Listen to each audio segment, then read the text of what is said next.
আসলে এই রমজান মাসটি পুরো মুসলিম বিশ্বের জন্য একটি অ্যাংজাইটির মাস, একটি দুঃস্বপ্নের মাস, কষ্ট, ব্যথা এবং বেদনার মাস। কেন বলছি দেখেন, যেদিন রোজাটি শুরু হলো সেদিন থেকেই কিন্তু ইরানের উপর ইসরায়েল এবং আমেরিকার কোয়ালিশন ফোর্স হামলা করতে শুরু করলো।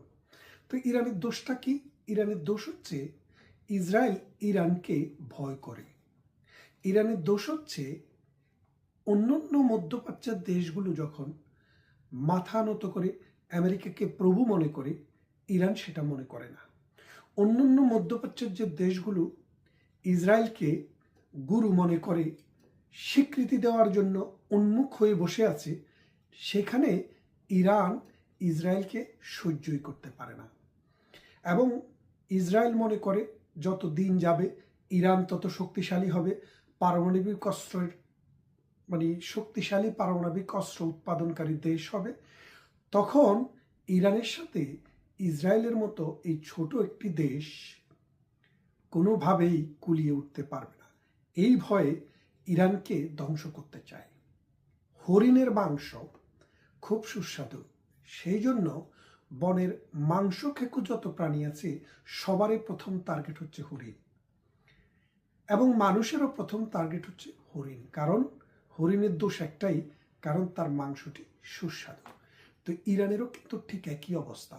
ইরান এমন একটি রাষ্ট্র, যেই রাষ্ট্রটি গত 5,000 বছরের ইতিহাসে আপনি যদি ট্রেস করে দেখেন সবসময় একটা সুসভ্য জাতি ছিল।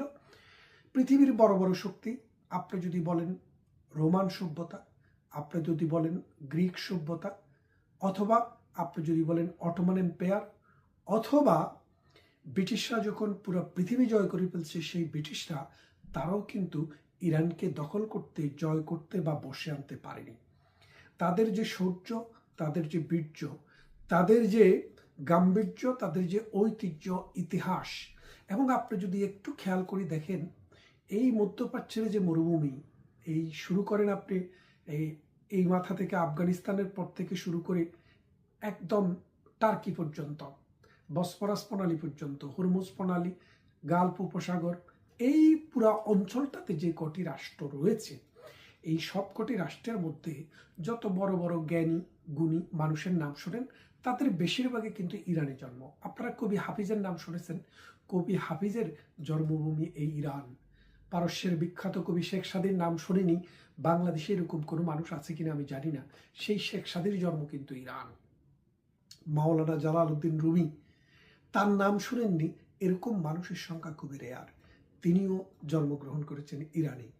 চিকিৎসা বিজ্ঞানের জনক ইবনে সিনা, তার জন্ম হচ্ছে এই ইরান।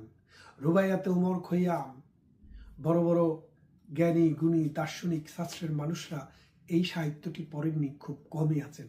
সেই ওমর খৈয়ামের জন্মভূমি হচ্ছে এই ইরান।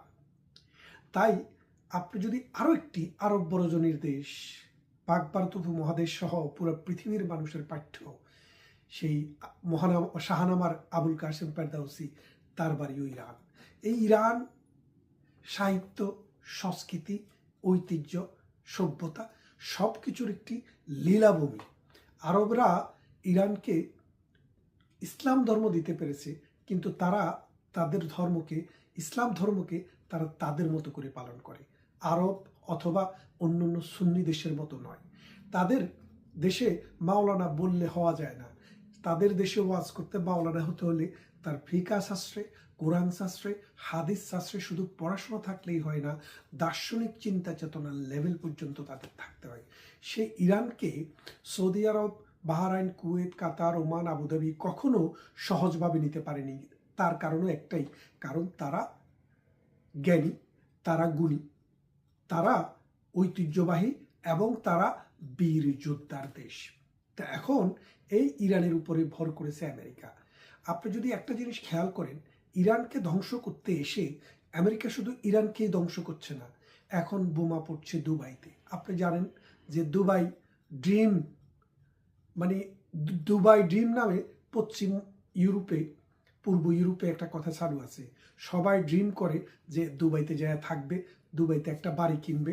দুবাইতে গরম আবহাওয়ার দেশ, এই লন্ডন থেকে, এই France, Germany, Italy, Spain, Sweden, Norway থেকে মানুষেরা গিয়ে গিয়ে ওখানে গরম খায় এবং ভালো ভালো হোটেল রেস্তোরাঁতে খাওয়া দাওয়া করে এবং বড় বড় হোটেলে থাকে, বাড়ি কিনে, মানে এবং দুবাইয়ের মার্কেট ভ্যালু অনেক বেড়ে যায়।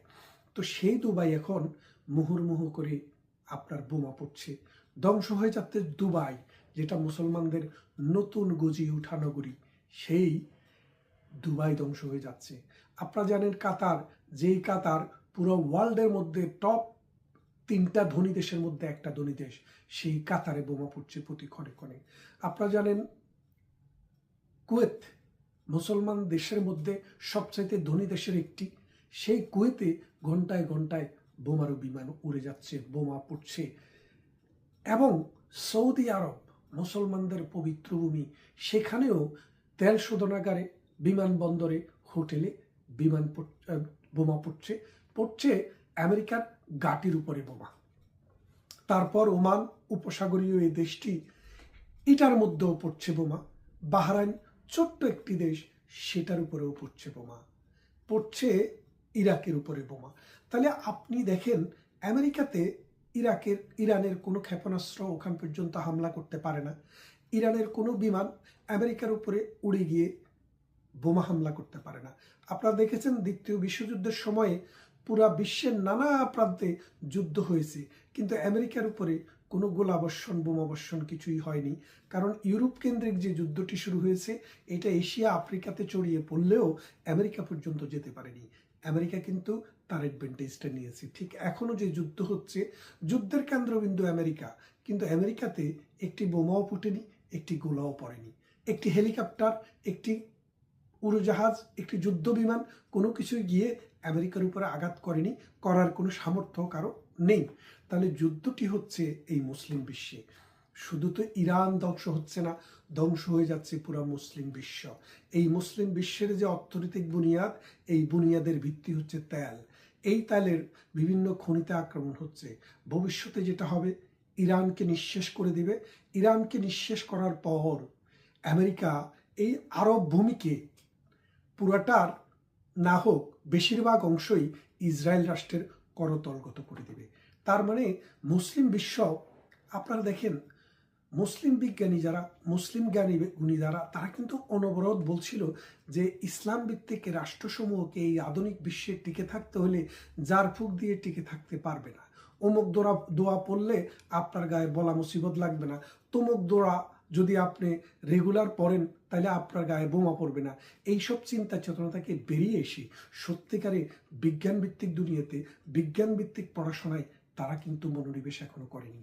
আর এটা যদি না করা যায়, তাহলে মুসলিম বিশ্বকে কেউই রক্ষা করতে পারবে না। আজকে পাকিস্তান দেখেন, তারা পারমাণবিক অস্ত্র বানিয়েছে, যার কারণে পৃথিবীর বড় বড় শক্তি তাদেরকে সমীহ করে চলে। কারণ কি, তাদের একটা পারমাণবিক বোমা তারা মরার আগে অন্য কাউকে মেরে দিতে পারে। এই ভয়ে এই পাকিস্তানের উপরে সেই বোমাটি, মানে অনেকেই পাকিস্তানকে আক্রমণ থেকে বিরত থাকে। তাই বলছি, এই মুসলিম বিশ্ব আজকে বিরাট এক ক্রাইসিসের মধ্যে আছে। সাদ্দাম হোসেনের যুদ্ধের পর 90 সালের পরে আপনি যদি দেখেন প্রায় 30 বছর 29 বছর কেটে গেছে।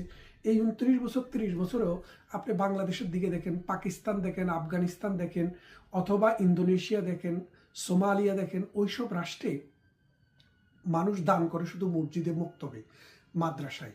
কিন্তু জ্ঞানভিত্তিক, বিজ্ঞানভিত্তিক যে প্রতিষ্ঠান, যেখানে একটা জাতিকে রক্ষা করার জন্য, একটা জাতির উন্নয়নের জন্য কাজ হবে, ডাক্তার বেরোবে, সায়েন্টিস্ট বেরোবে, মহাকাশ গবেষণাকারী বের হবে, উড়োজাহাজ বানানোর মানুষ বের হবে, সেখানে কিন্তু কেউ দান করে না, কেউ জাকাতও দেয় না।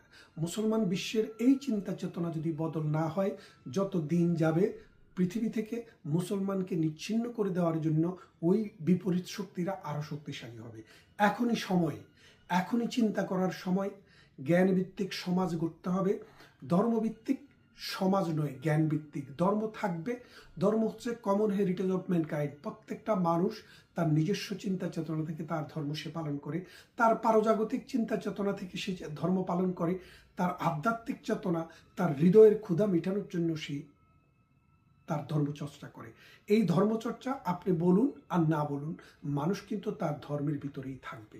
কিন্তু এই ধর্মের পাশাপাশি মানুষ যদি, এখন যদি আপনি দেখেন মোবাইল ছাড়া কোনো হুজুর চলে না, কম্পিউটার ছাড়া চলে না, ইন্টারনেট ছাড়া চলে না, ইলেকট্রিসিটি ছাড়া চলে না, টেলিভিশন ছাড়া চলে না, হেলিকপ্টার উড়োজাহাজ ছাড়া চলে না, তেল ছাড়া চলে না। তাহলে আপনাকে এই আধুনিক বিশ্বে, এই আধুনিক জগতে বসবাস করে যদি আপনি এই আধুনিক চিন্তা চেতনায় যদি অ্যাডাপ্ট করতে না পারেন, আজকে ইরান, এর আগে ছিল ইরাক, এরপরে কে? দয়া করে এই জিনিসটা মুসলিম বিশ্বকে একটু ভাবতে হবে, মুসলিম বিশ্বকে চিন্তা করতে হবে।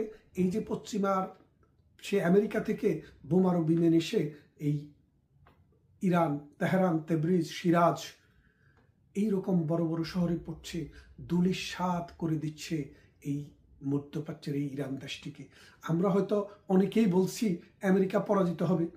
আমেরিকা পরাজিত হবে কি করে? আমেরিকাকে আপনি পরাজিত করার জন্য আপনার কাছে কি আছে? এই যে দেখেন, আমেরিকা যখন জাপানের সাথে, জাপান কিন্তু মানে পরাজয় বরণ করে নিয়েছিল, তারপরেও জাপানের উপরে কিন্তু হিরোশিমা নাগাসাকিতে লিটল বয় এবং প্যাটম্যান 6 আগস্ট এবং 9 আগস্ট 1945 সালে দুটি কিন্তু পারমাণবিক বোমা নিক্ষেপ করেছিল। এখন আমেরিকার ক্ষমতা যার হাতে আছে, তার চাইতে সাইকোপ্যাথ পৃথিবীতে আর কোনো রাষ্ট্রের সরকার প্রধান নেই অথবা রাষ্ট্রপ্রধান নেই। সেই সাইকোপ্যাথ যদি কোনো কিছু না করতে পেরে পরবর্তীতে ইরানের উপরে যদি একটা পারমাণবিক বোমা, 2টা পারমাণবিক বোমা, 3টা পারমাণবিক বোমা নিক্ষেপ করে, তাহলে এই 5000 বছরের সভ্য রাষ্ট্রটি ধূলিসাৎ হয়ে যাবে। তাই আসুন সারা পৃথিবীর মানুষ একসাথ হয়ে এই যুদ্ধকে বন্ধ করার চেষ্টা করুন। এক, দ্বিতীয়ত মুসলিম বিশ্বকে এই প্রাচীন চিন্তা চেতনা থেকে বেরিয়ে এসে আধুনিক যুগের চিন্তা চেতনাকে সম্বল করে জ্ঞানভিত্তিক, বিজ্ঞানভিত্তিক সমাজ গড়ে তোলার জন্য একাত্ম হন। তা না হলে আপনারা